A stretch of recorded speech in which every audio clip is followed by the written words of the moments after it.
Hola, hola, welcome to the Raíces podcast with Kimberly Banda. Translating this title to English, it means roots.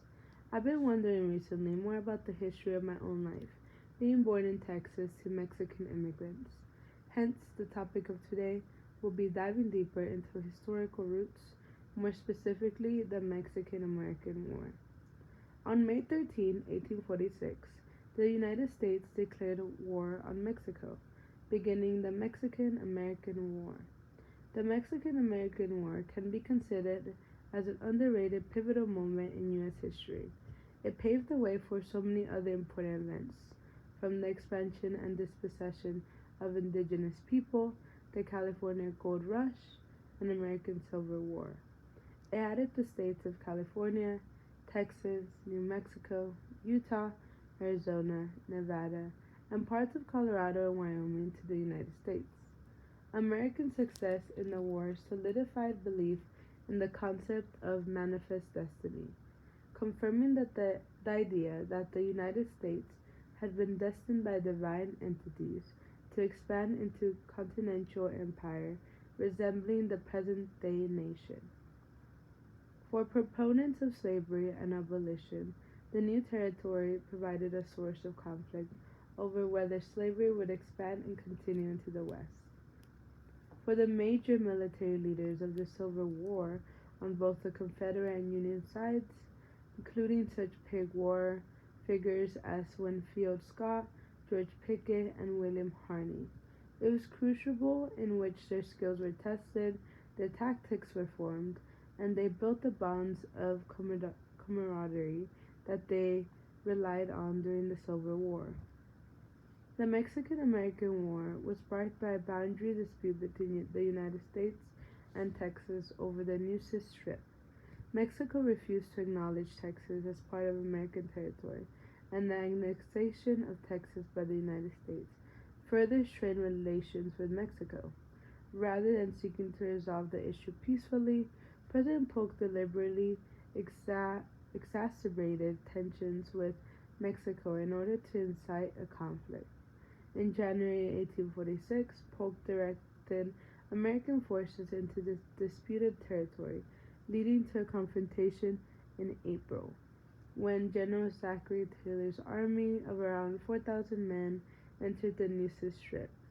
This move, which was seen as provocative by both Mexico and some Americans, heightened hostilities.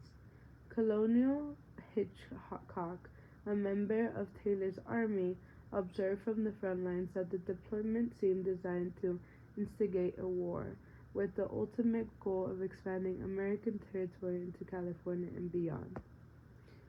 On April 9th, Taylor's army positioned the majority of its artillery within close range of the city of Matamoros, Mexico, which was home to 16,000 residents. The U.S. Navy then blockaded Matamoros from the Gulf of Mexico, effectively isolating the Mexican civilians and soldiers located just across the Nueces River from Taylor's forces. On April 24th, Mexican forces crossed the Matamoros River in an attempt to break the blockade. In response, Taylor dispatched a small force, leading to a confrontation where the Mexican army opened fire, resulting in the deaths of 11 American soldiers. The location of this battlefield is now preserved as Palo Alto Battlefield National Historical Park. Upon receiving news of the incident in Washington, D.C., 2 weeks later, President James K. Polk informed Congress that Mexico's actions had pushed the limits of patience, and with the recent events of the Rio Grande frontier, hostilities had escalated to a point where Mexico had crossed into U.S. territory, initiated an invasion, and shed American blood on American soil. This declaration marked the official commencement of war between the two nations. Before these events unfolded, America grappled with profound divisions regarding the potential for conflict with Mexico. During this time, Abraham Lincoln, then serving as a U.S. congressman, sought to challenge the war by demanding evidence that the conflict's inception occurred on U.S. territory. Meanwhile, Henry David Thoreau embraced civil disobedience, landing in jail for refusing to pay federal taxes funding the war effort. Despite these dissenting voices, a significant portion of the American populace rallied behind the national flag. Many individuals eagerly joined the military, bolstering the small U.S. Army with fresh recruits. These enlistees were driven by more than mere patriotic fervor. As American forces swiftly overpowered Mexican counterparts, instances of sexual assault, looting, and violence against civilians and surrendered Mexican troops became a commonplace.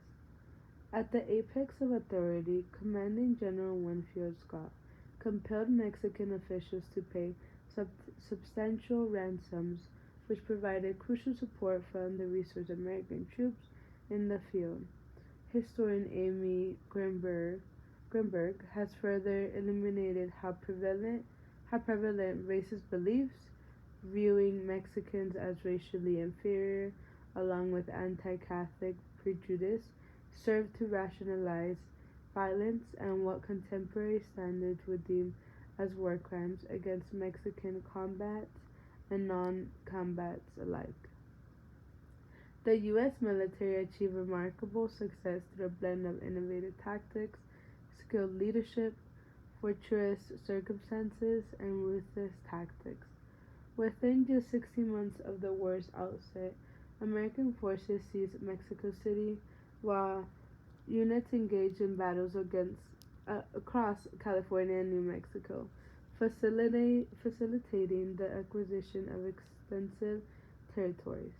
Concurrently, the discovery of gold in California ignited a population boom on the West Coast, solidifying American control over the entire region and setting the stage for territorial disputes such as the San Juan Islands conflict.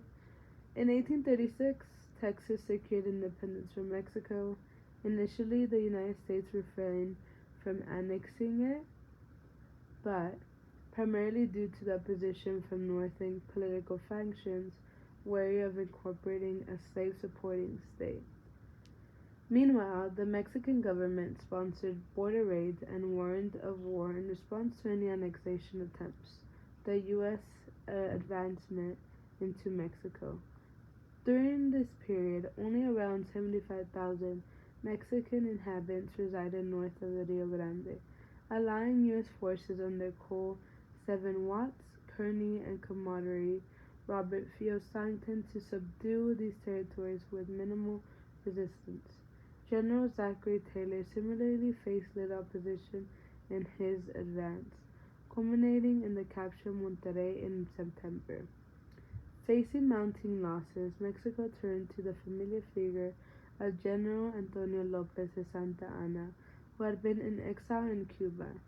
Santa Anna persuaded President Polk that his return to Mexico would result in favorable terms for the United States. However, upon his return, Santa Anna betrayed Polk by seizing control of the Mexican army and engaging in battle. At the Battle of Buena Vista in February 1847, Santa Anna suffered significant casualties and was compelled to retreat. Despite this setback, he assumed the Mexican presidency the following month. Simultaneously, U.S. troops commanded by General Winfield Scott landed in Veracruz and seized control of the city before embarking on a march towards Mexico City. Tracing a path similar to Hernando Cortez' invasion of the Aztec Empire. Mexican resistance persisted at the Battle of Cerro Gordo and other engagements, yet they were not consistently overcome. In September 1847, General Scott successfully besieged Chapultepec Castle in Mexico City. During this conflict, a group of military school cadets known as the Niños Héroes, children heroes, reportedly chose suicide over surrender. Despite these challenges, annexation efforts swiftly commenced following President Polk's election in 1844. Polk, a staunch advocate of Manifest Destiny, campaigned for the reannexation of Texas and the reoccupation of the Oregon Territory. Additionally, he covered California, New Mexico, and the broader American Southwest when his attempts to purchase these territories were rebuffed. Despite guerrilla attacks persisting against U.S. supply lines, the war had essentially concluded. Santa Anna resigned, prompting the United States to await the formation of a new government capable of entering negotiations. Finally, on February 2, 1848, the Treaty of Guadalupe Hidalgo was signed, delineating the Rio Grande rather than the Nueces River as the border between the United States and Mexico. Additionally, Mexico acknowledged the U.S. annexation of Texas and agreed to sell California and all territory north of the Rio Grande for $15 million, plus the assumption of certain damage claims. The acquisition of U.S. territory after the Mexican-American War amounted to approximately 500,025 square miles, a vast expanse of land almost as substantial as the Louisiana Purchase.